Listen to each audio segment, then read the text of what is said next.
Good morning. Isn't it good to be in God's house this morning? I can't help but think when I read about our brothers and sisters who are being persecuted around the world, how great it is that we can come together and worship freely. So let's rejoice today. I'm Herb Outlaut, one of the elders here, and on behalf of Jim Mitchell, our pastor, and our session, I welcome you this morning to Scots Kirk Presbyterian. I'd like to highlight a few announcements. All but two are in your bulletin, so please read those when you have time. We are going to resume Sunday school on September 12th, the Sunday after Labor Day weekend. And where the adult class previously had been meeting back in that area around tables, we're going to meet up here in the so we don't have to do a lot of shuffling around. Plus, we found that there were so many coming that we were a little deprived of room back there, so it'll be easier. But the new quarterly, adult quarterlies are in if you want to pick up a copy of them, but instead of doing Deuteronomy and Numbers, we're going to do the summer one for Job and Proverbs, and these are also on the table out there. So if you have one, hang on to it. If you don't have one, please feel free to pick it up. Corrine sent out an email to the congregation, the members. We have had elders who have specific shepherding groups that they have been talking with and communicating with over time. We've decided that it would be in the best interest of the congregation if we had deacons and elders working together as a team. And so we've grouped those into teams, and we sent that out.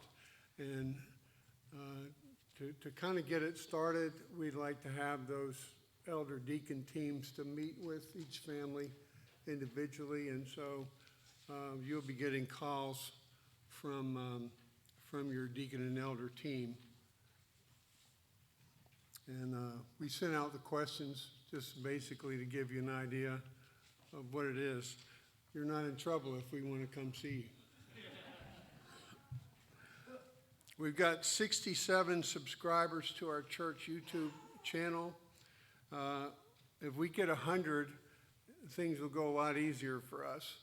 And so if you have friends or neighbors who might be interested, please ask them to subscribe, or relatives. And the last announcement, there's on the little table over here, there's a sign-up sheet for the nursery. When we start back with Sunday school, we're going to need help with the nursery, and so please read that section of your bulletin, and if you're willing to help serve, sign up on that list. If you would just take a few moments to prepare your hearts for worship.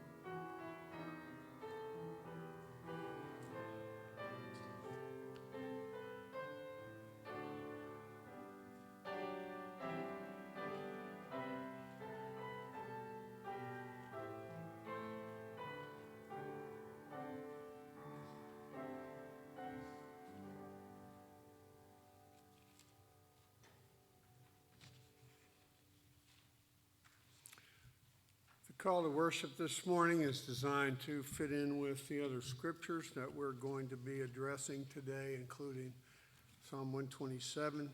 It's taken from Deuteronomy chapter 6, and these are instructions to God's people from just following after the Ten Commandments. Deuteronomy 6 and verses 1 through 9. Now this is the commandment, the statutes and the rules that the Lord your God commanded me to teach you, that you may do them in the land to which you are going over to possess it, that you may fear the Lord your God, you and your son and your son's son, by keeping all his statutes and his commandments which I command you all the days of your life, and that your days may be long. Hear therefore, O Israel, and be careful to do them, that it may go well with you, and that you may multiply greatly, as the Lord, the God of your fathers, has promised you, in a land flowing with milk and honey. Hear, O Israel, the Lord our God, the Lord is one. You shall love the Lord your God with all your heart, and with all your soul, and with all your might. And these words that I command you today shall be on your heart. You shall teach them diligently to your children, and shall talk of them when you sit in your house, and when you walk by the way, and when you lie down, and when you rise. You shall bind them as a sign on your hand, and they shall be as frontlets between your eyes. You shall write them on the doorposts of your house and on your gates. Our first hymn today, hymn of God's faithfulness, is number 98. Now thank we all our God. And sometimes I like to give a little introduction to the hymn so that you may more deeply appreciate the words that you are going to be singing. The text for this hymn was written by Martin Rinkert. He was born April 23rd, 1586 in Eilenburg, Saxony, Germany. He died December 8, 1649 in the same place.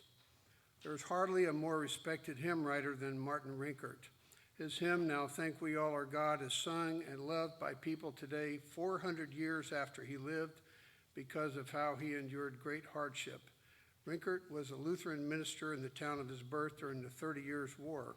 Since Eilenburg was a walled city, it was an important haven for refugees seeking protection from the Swedish army.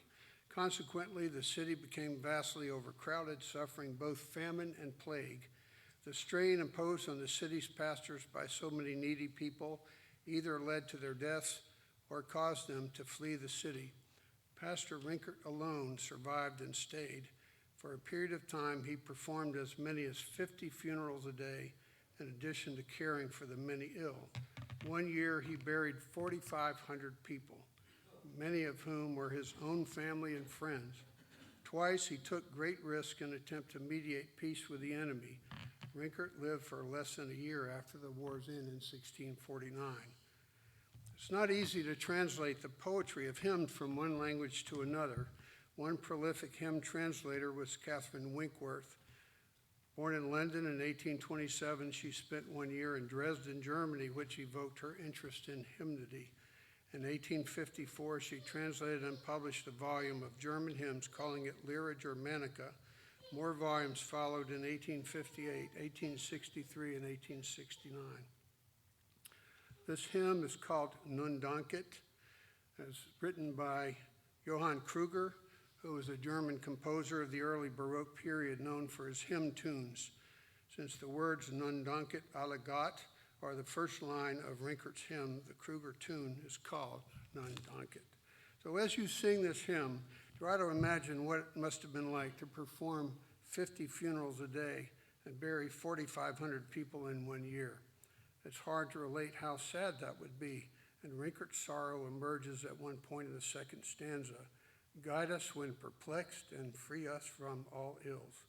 However, he spends most of the hymn expressing thanks. Thank you, God. You have done wondrous things. It is astounding that someone could write such a hymn in these circumstances.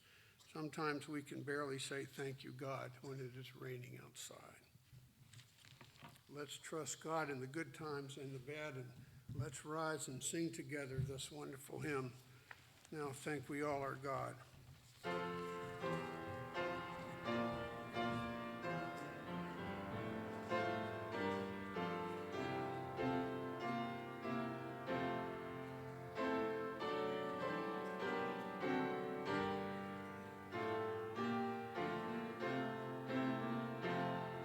Now thank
Let us pray.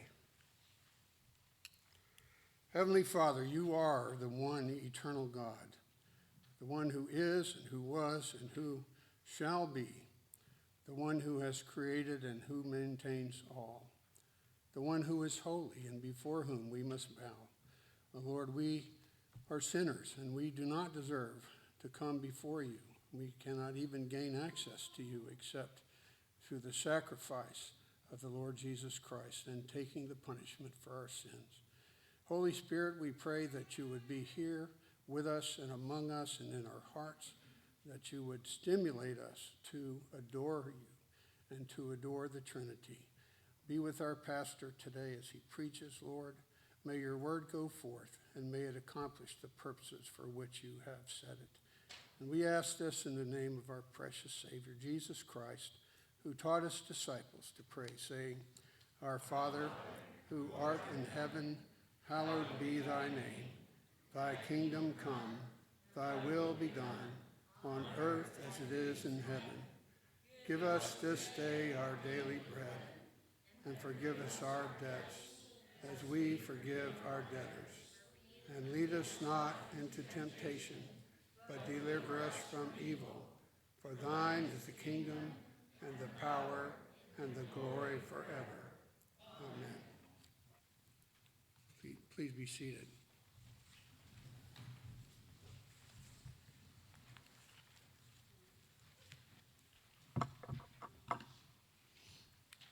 Our confession of sin is in your bulletin. It's taken from 1 John 1, verses 5 through 10. And I'll read from the leader, and we will all read the dark print together. This is the message we have heard from him and proclaim to you, that God is light, and in him is no darkness at all. If we say we have fellowship with him while we walk in darkness, we lie and do not practice the truth. But if we walk in the light as he is in the light, we have fellowship with one another, and the blood of Jesus, his Son, cleanses us from all sin. If we say we have no sin, we deceive ourselves, and the truth is not in us. If we confess our sins, he is faithful and just to forgive us our sins and to cleanse us from all unrighteousness. If we say we have not sinned, we make him a liar, and his word is not in us. Please take a few moments for confessing your sins silently to the Lord.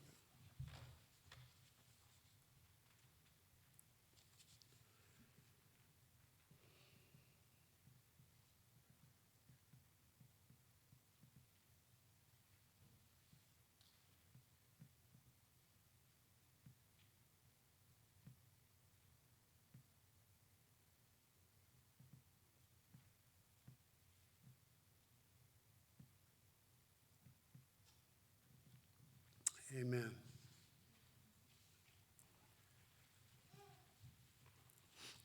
As the passage that we read says, if we confess our sins, he is faithful and just to forgive us our sins and cleanse us from all unrighteousness.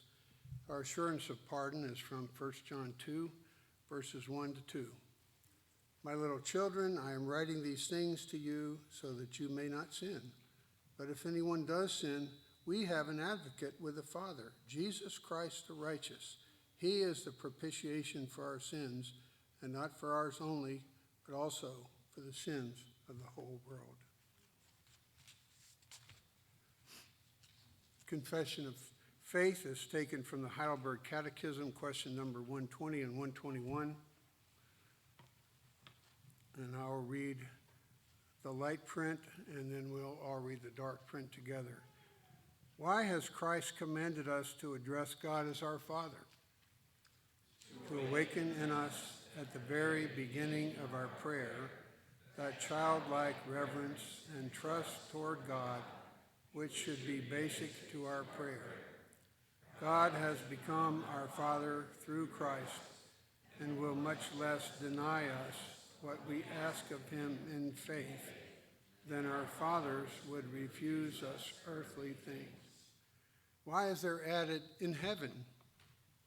These words teach us not to think of God's heavenly majesty in an earthly manner and to expect from his almighty power all things we need for body and soul. Elder Joel Reed will now give instruction to our children.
Our scripture reading this morning is from the book of Jeremiah and chapter 31 and verses 27 through 40. Jeremiah 31, 27 to 40.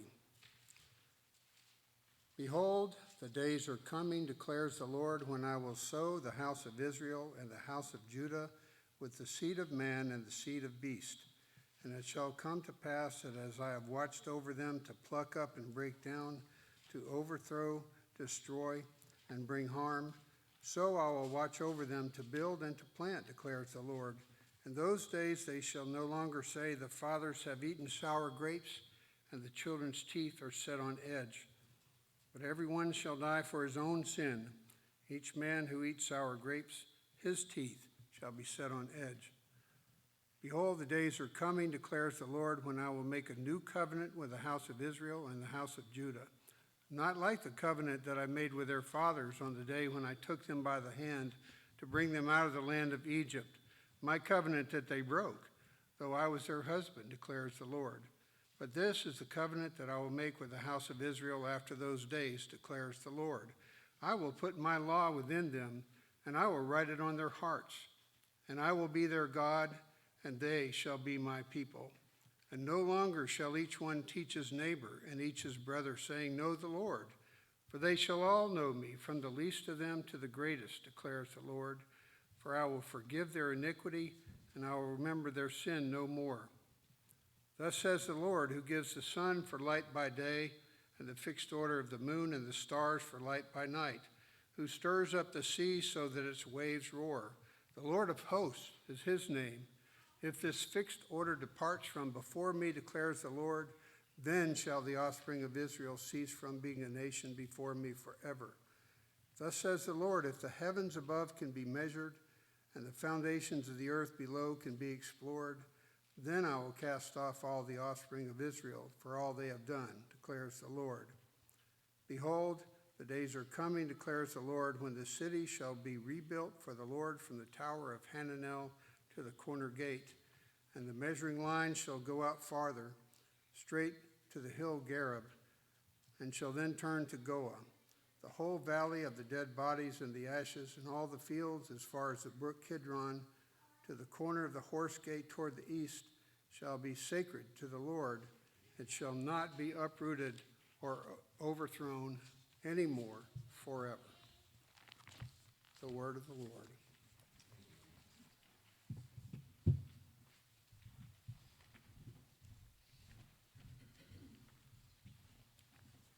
Let us go before the Lord once again in prayer.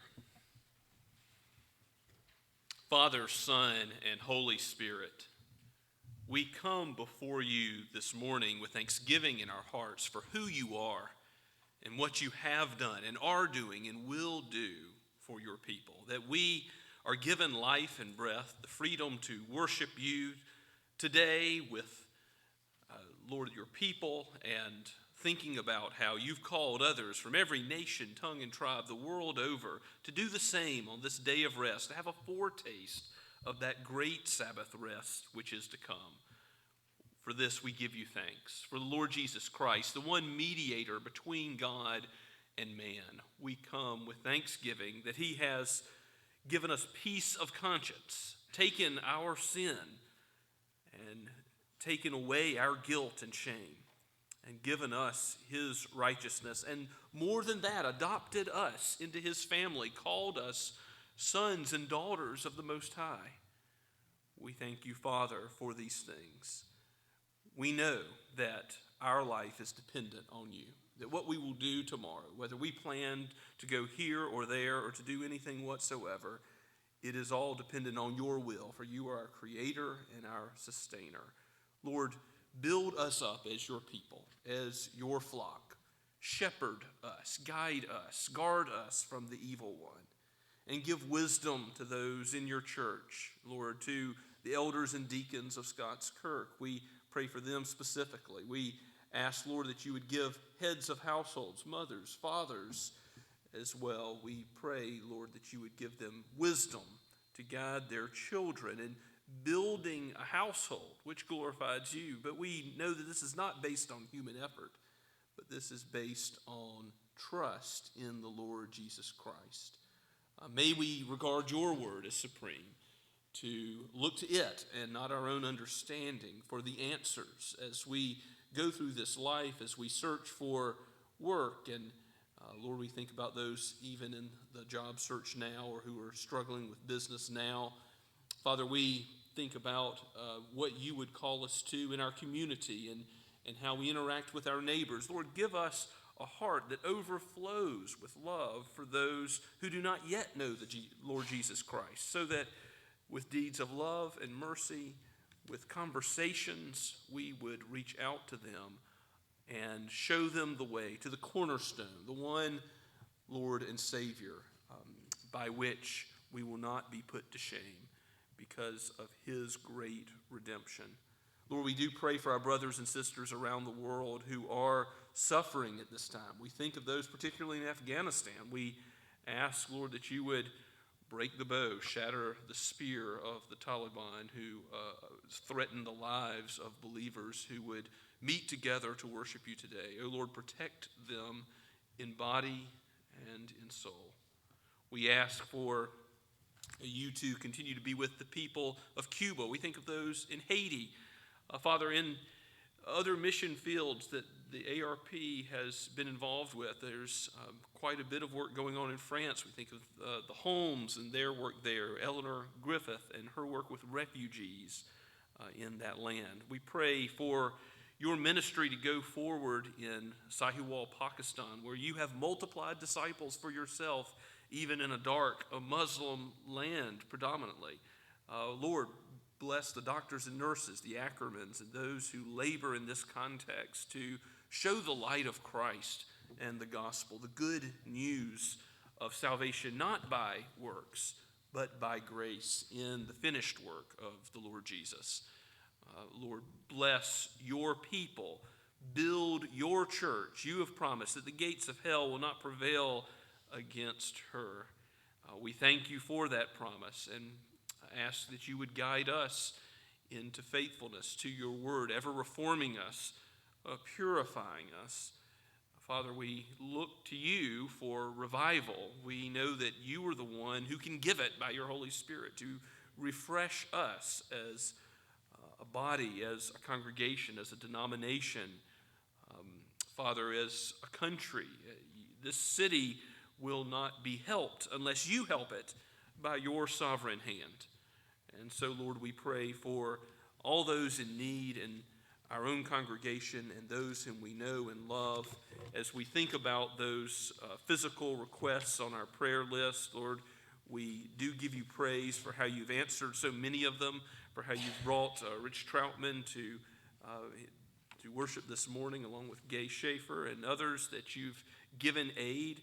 Father, thank you for how you've helped Tom with his shoulder.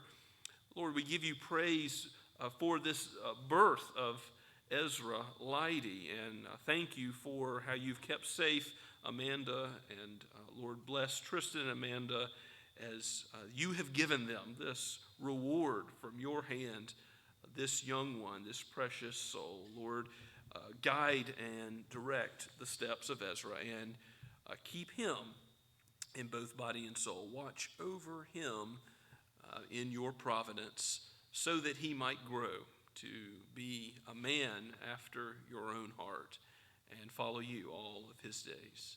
We bless you and thank you for not only who you are, but what you do and how you act in this world, how you have changed us. And we recount your goodness to us and how you have made us into new creatures in Christ. And yet there is so much of the old man, so much of our old nature that still remains. Lord, help us by your grace. Let us walk by the Spirit, particularly as a congregation. We pray that you would give us such love and unity towards one another that it would be obvious to the watching world that we belong to you. Make us different than the world and more like Christ, our Lord and Savior. Build us up in him. Unite us in him. Let us walk together in Christ, knowing that without him we can do nothing, but in Christ we can do all your holy will, all things that you would have us to do, for you strengthen us by your Spirit. Use your word today for that purpose. Call us to the Lord and Savior, and let us abide in him. For we pray all this in Jesus' name, amen.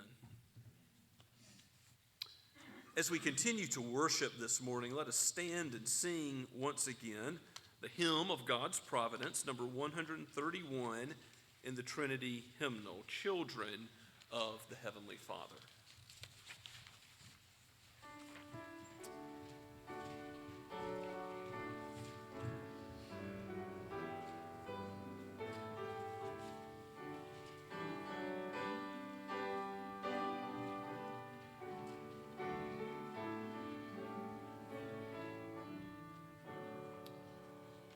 Children of the Heavenly Father, sing in his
Let us pray.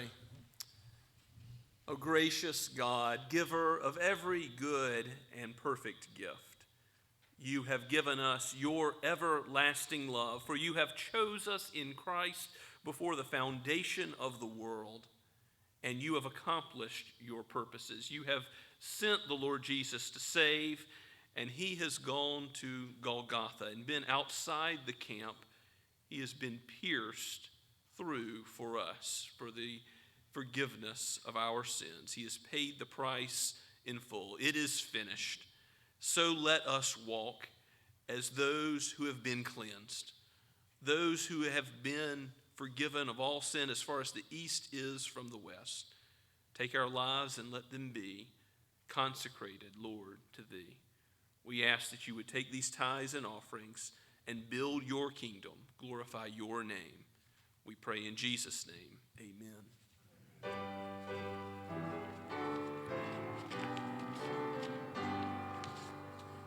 Praise God from whom all blessings flow.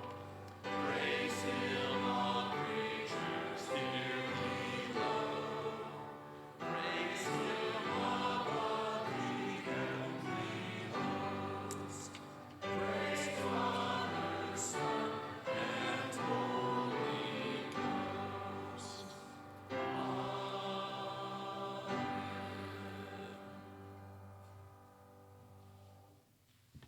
Please be seated and turn with me in your copy of God's Word on your electronic device to Psalm 127. We are in the Psalms for the rest of the month of August. Then we're going to return to Luke's Gospel soon. But this morning at Psalm 127, we find ourselves again in the Psalms of Ascent. A couple Sundays ago, we looked at Psalm 130, one of the Psalms of Ascent. They go from 120 to 134, a collection of psalms that pious Israelites would have used on their trek, their journey to Jerusalem, to the temple, to worship God. And so we have this morning a Psalm of Ascents that is written by Solomon. And we'll say a few more words about that as we go through the psalm together. Let's give our attention to the Word of God. It is written by a human author, King Solomon, who's given much wisdom, but it is breathed out by the all-wise Holy Spirit for us today. Unless the Lord builds the house, those who build it labor in vain. Unless the Lord watches over the city, the watchman stays awake in vain. It is in vain that you rise up early and go late to rest, eating the bread of anxious toil, for he gives sleep to his beloved. Behold, children are a heritage from the Lord, the fruit of the womb a reward. Like arrows in the hand of a warrior are the children of one's youth. Blessed is the man who fills his quiver with them. He shall not be put to shame when he speaks with his enemies in the gate. Let's pray together. O Holy Spirit, you have given us this word and written its objective truth so that it is apparent before us. And yet we will not apprehend it rightly unless you work in our hearts now. And so we seek your favor. Help us to understand with a heart of wisdom who you are, who we are, and what we are in the Lord Jesus Christ, so that we might be built into the people you would have us to be, worked according to your wisdom into a body together, into a house for your glory, built on the cornerstone, the Lord Jesus Christ, upon which we will never be put to shame. We pray all this in his holy name. Amen.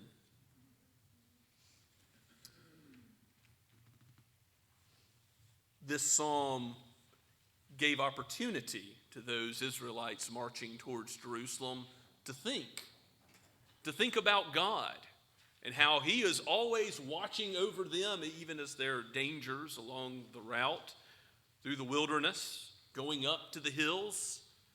So the Lord watching over them, sovereignly caring for them, is a theme of the first two verses. Not worrying, but being content in his care. But the latter three verses, and some critical commentators even say these are two poems put together in a way that doesn't match. But I think they fit together very well and appropriately, because there's also this theme of thinking about the blessing of God's hand, the blessing of the family, as mothers and fathers are leading their children to the Lord, literally walking towards the temple, walking towards Mount Zion, the holy city. They are going and leading them to where God is found. And they are going there to worship him and instructing their children along the way, whether they sit or stand or lie down. They are impressing the word of God on their families. And they're even thinking more broadly, aren't they, about their brothers and sisters, their fellow countrymen, their broader family of God, the people of God in the Old Covenant, Israel, as they're going together to the temple. So this psalm, of ascents, gives you the time to praise God and think about these ways in which he blesses his people. So let's go through the psalm again. Again, it's by Solomon. We're going to talk about that as we keep going, but there's a link to some of the themes that are found in Proverbs and Ecclesiastes. And I give you on your bulletin, your outline, various verses that you can look up later this Lord's Day. And quite a number of them are from Proverbs and Ecclesiastes. You'll see some of the connections. Now, in the very first verse, it's a different word in Hebrew that's used for vanity or in vain than Solomon uses in the book of Ecclesiastes. There in the book of Ecclesiastes, all is vanity, all is meaningless, a chasing after the wind. It is a sense of emptiness. But here in verse 1, it says, unless the Lord builds the house, those who labor build it in vain. They labor in vain. The sense is it will amount to nothing. That you'll look at yourself in the mirror one day and say, all that I have done is worth nothing if it's not done in the Lord. Unless the Lord builds the house, those who build it labor in vain. And then again, unless the Lord watches over the city, Jerusalem, or think more broadly of Israel as a whole, unless the Lord watches over the city, the watchman stays awake in vain. Human effort isn't the ultimate determiner of what comes about. God is sovereign. We are not. That's part of his being the divine and we being the creature. It is that he ultimately determines. Yes, hard work is used by him to accomplish many things, but ultimately we must say with James that we can plan to go to this city or the other, but it's if the Lord wills, James chapter 4, that we will do anything at all. It's in him we live and move and have our being, as the Apostle Paul says. So remember in Genesis chapter 11 how there was an attempt to build the Tower of Babel to glorify man. What did God do to that? Tore it down, scattered the intentions of men. Or in Malachi chapter 1 verse 4, in that prophet we read that Edom may build up, they may try to rebuild, but what will God do if he so chooses? Tear back down. God is the one who determines whether men building anything has any effect. In other words, how time and resources are used must ultimately be in reference to the great creator of the whole universe, the whole cosmos, and the sustainer of every molecule. Otherwise, it will be vain. It will be a chasing after the wind. It will amount to nothing. Certainly, there are many scriptures that tell us that financial gain without giving God his proper place in our lives will not equal success. It will end in shame. That's how this psalm ends as saying that you will not be put to shame. You will not be put to shame if you place your hope in Yahweh, the true God, and in his Messiah, the Lord Jesus Christ. No, you will understand what a blessing from his hand is like, and that relates primarily to the blessing of children in the family.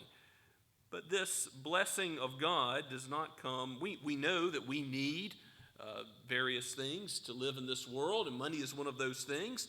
But we know that this blessing is subservient to, seeking after the kingdom and seeking first Christ and his righteousness. Then all these things that we need will be added to us. People have pierced themselves through with many pangs and made shipwreck of their lives by seeking worldly things as a first priority. So there are many scriptures that warn us against that path. Maybe you'll turn with me to some of Solomon's literature in Proverbs 23, briefly, next door to the Psalter. Proverbs 23. We studied this passage not too long ago, but just to remind you, in Proverbs 23, the first 5 verses, hear this wisdom and see how it matches our psalm today. When you sit down to eat with a ruler, observe carefully what is before you, and put a knife to your throat if you are given to appetite. Do not desire his delicacies, for they are deceptive food. Do not toil to acquire wealth. Be discerning enough to desist. When your eyes light on it, it is gone, for suddenly it sprouts wings, flying like an eagle toward heaven. You see the thrust of also Ecclesiastes, that wealth will not ultimately satisfy. It will not endure as the care of God will after the grave. So the Lord not forsaking us is a much better thing than to have worldly effort and labor going forth. And it can be a source of pride if we don't have the peace of conscience that comes with knowing Christ, and we think anxious toil, working an 80-hour week, doing all the overtime, that's what's going to provide for our family. Having the money in the bank, that's what's going to provide security. We will have our pride torn down by God. He will bring that to nothing. He will show it is vain if it's not in him. Now, conversely, if he gives you success, if he is the source of how you use these things that he's given you, it can be used for his kingdom in a great way. This is something that must be done under his sovereignty and not by autonomy, as a law unto yourself. The Lord gives the law, and we are to listen to it. And so Jeremiah 9 says, boast not in self, but boast in. There's only one thing to boast in, only one person in whom to boast, the Lord. We ought to boast in him alone. So in the first 2 verses, we read that God builds, God watches. That's what matters. And whether you get up or go to bed late, work hard, it's ultimately, if you trust in Christ, that's going to give you the peaceful sleep of knowing you are secure. It's ultimately God's work and not yours. And that's the gospel that secures your future. And so in light of that, the latter 3 verses make some sense. So how will you, in Christ, trust in him in this life, in the raising of a family? Well, behold, children are a heritage from him. They're a gift. They are an inheritance. They are something that God is generous to present to us. The fruit of the womb, a reward, that Hebrew parallelism, saying the same thing twice. And verse 4 expands on it. Like arrows in the hand of a warrior are the children of one's youth. How will God expand his kingdom? They're not only a blessing to us, children are.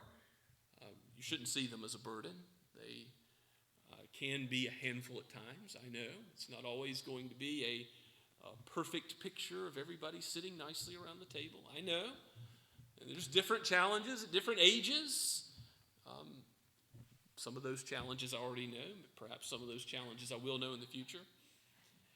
God has given children as a blessing. It's not an unrealistic picture is what I'm trying to say. It's understanding due to sin the difficulties, but at the same time saying this is how God chooses in many respects to grow his kingdom. Yes, he converts people who have not known through their family the means of grace, the gospel, the Lord Jesus Christ. But the promise is for you and your children, Peter says in Acts chapter 2. There is a special way. God, even if you are adopted, God has blessed you with Christian parents who will bring you in to the means of grace. And what a picture of what he's done with us, adopting us as sons of daughters of the Most High himself. God gives us the benefits of the covenant of grace when our parents show us the gospel, and that outward and ordinary means of grace is used by him to expand his kingdom. Malachi 2:15 says, what was the one God seeking out of Israel, out of his people, trusting in him? Godly offspring.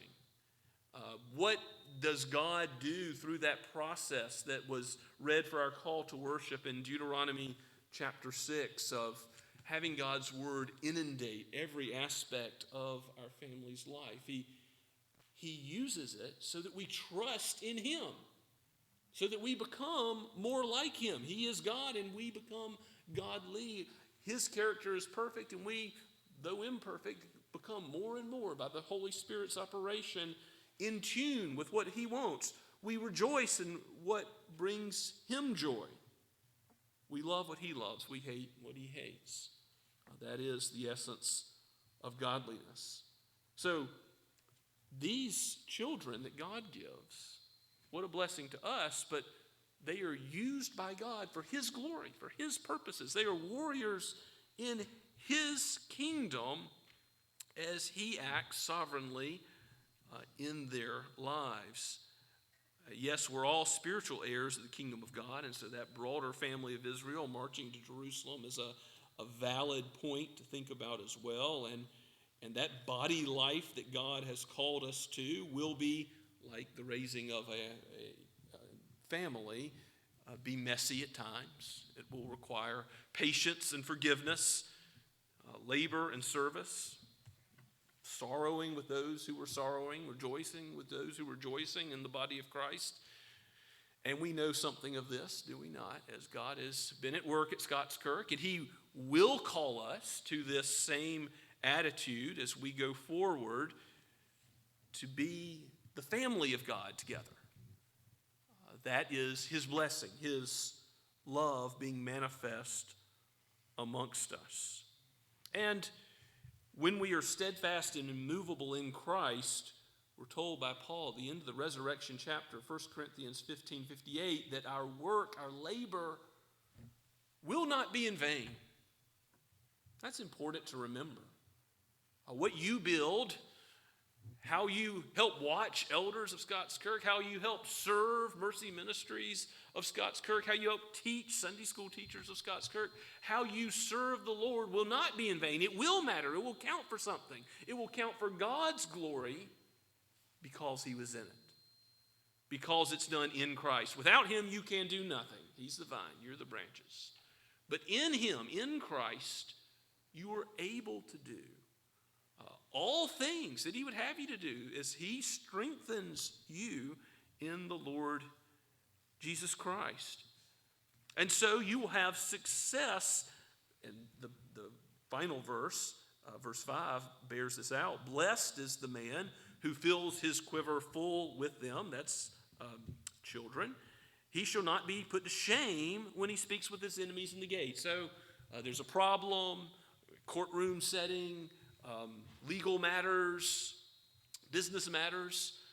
It will be a practical help to have children, to have family on your side to aid you. Okay, that's the idea. Now, ultimately, shame is taken by Christ at the cross. He despised the shame of the cross so that we would be redeemed from all shame. That's the source of our peace of conscience. But it is a practical help to have the body of Christ, to have our own family members in combating the evils of this life, to have someone to go through life with, that God didn't leave us alone to live the Christian life, but called us together in community. What a great blessing that is. So don't think to yourself, well, this world is so full. There's overcrowding. Now, I know, in some places, this is not Tokyo or Bombay, but there's a lot of people in some areas of the world. And I know if you're stuck in traffic on Dorchester Road or I-26, it can be, you might think this area is really full too. Look, there's a lot of space. There's a lot of resources that are untapped. There is good reason to obey what God has told us. If you're preparing for marriage or have just been married, I teach this to those that I counsel. Multiply as God has called you to do, unless God's providence hinders that. And for some, that's his will. And you can consider adoption, fostering. There's other ways in which you can consider multiplying the effects of the means of grace with others. But you can also know that this is God's desire to multiply and fill the earth with those who seek him, those who will glorify him. And likewise, as the family of God, let us multiply and make disciples. Let us not be content with the gospel coming to our own selves, but let us go forward with it and reach our neighbors so that they will not be put to shame. We know we have peace of conscience through Christ and his work. We don't want anyone else to go to bed and not know that same peaceful sleep. We don't want anyone else to face the end of days where Christ will return in judgment and not know the relief of that burden of sin taken off of our backs and placed on his back as he paid the full price of it. Now, I mentioned that this psalm is written by Solomon, and it's noteworthy when you read in 1 Kings chapters 9 through 11 about Solomon's life. He built recklessly. He ends up going after foreign women. He ends up marrying wives that lead his heart astray. And even though the Lord uses him to write inspired scripture, and he was given wisdom from God to make him the wisest of all men at that time, he goes astray and does not see the value of this instruction to trust in God in his own life. And that ought to be a warning to us. If that can happen to the wisest of men, would we dare think ourselves above the temptation to look at things through our own eyes and disregard God's word? Now, how shall you parent? Lean not on your own understanding. Lean not on the modern methods of today, which will be gone tomorrow, by the way, and replaced with something else. Lean on the word of God. Trust in him. Acknowledge his word. Let it be the guide for all that you do, and how you use your resources, and how you run your business, and how you seek to shepherd a church and love your neighbor. This word is sufficient, and we ought to look to Christ and know that in him we are secure, and ask for help because we need it. To trust in him each and every day. Every hour we need him. Oh, how we need the Lord Jesus. Let's pray and ask for that help now. Oh, Lord, it is difficult to think about our own sin and how far we fall short. And we realize as a people, as a family, we fall short. As mothers and fathers, as children, as other obligations have given us in our families and in our communities and in the business world and in the church. We think about how far we fall short from that perfect love Christ has called to us to, that complete love. Help us. For you are the God who watches over Israel. You never slumber and never sleep. You are faithful. And you have promised never to leave us or forsake us. Lord, if there are any who have not yet known the peaceful sleep of trusting in Christ, draw them to yourself even now. Father, if you would be pleased Make us more like him. Those of us who know him, give us a sure knowledge that he has paid for all of our sin, an assurance of pardon, and let us walk with confidence, knowing that your hand has blessed us indeed, and that we will not be put to shame, and so spread and multiply this good news to make other disciples who will come and join us around the great throne of the Lamb and sing your praises forever. For we pray this in Jesus' name. Amen. Let us stand now as we worship God once again. Hymn number 719, A Christian Home.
Now to him who is able to do far more abundantly than all we ask or think, according to the power at work within us, to him be the glory in the church and in Christ Jesus throughout all generations, forever and ever. Amen and amen.